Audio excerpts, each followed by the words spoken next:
In today's video, I'm going to teach you how to automate Go High Level with Zapier and Google Docs in just 5 minutes. Get ready to streamline your workflow by connecting these powerful tools to carry out automated tasks seamlessly. Let's dive in and make the most of what technology can offer. First, head over to Zapier's website. It's a robust platform that facilitates automation by linking various apps together, which is perfect for alleviating repetitive tasks. Once you're on the Zapier site, find the login button at the top right corner. If you already have an account, just sign in, otherwise create one. For ease and efficiency, I recommend logging in using your Google account. It's quick and convenient.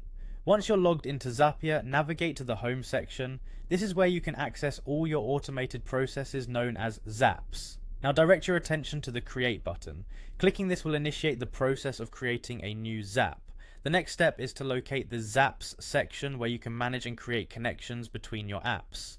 Now let's start setting up our automation by selecting a trigger. Click on Trigger. Think of this as the catalyst that sets your Zap in motion. Next, we're going to utilize webhooks as our trigger app, a flexible way to connect to different web applications. Webhooks allow you to send real-time information from one app to another, perfect for dynamic automated workflows. Subsequently, choose an event from the list of webhook events. Here, Catch Hook is your go-to option for intercepting incoming data. With the trigger set, it's time for a test run. Testing ensures that everything is configured correctly before you proceed, so go ahead and click Test. Following a successful test, it's time to designate an action, which is essentially what happens after your trigger is set off.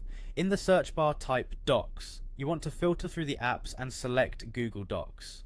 This integration allows you to manipulate Google Docs in response to the trigger event. Choose an event within Google Docs. For our purpose, we want to select Create Document from Text. This means every time your trigger activates, a new document will be generated in Google Docs containing the specified content. Before moving forward, make sure you're signed into your Google account to grant access with Zapier. Once you're linked, it's crucial to test this setup to ensure everything is functioning as intended. After a successful test, you're ready to finalize your Zap by clicking on Publish. Publishing makes your automation live, enabling your newly configured Zap to handle tasks automatically.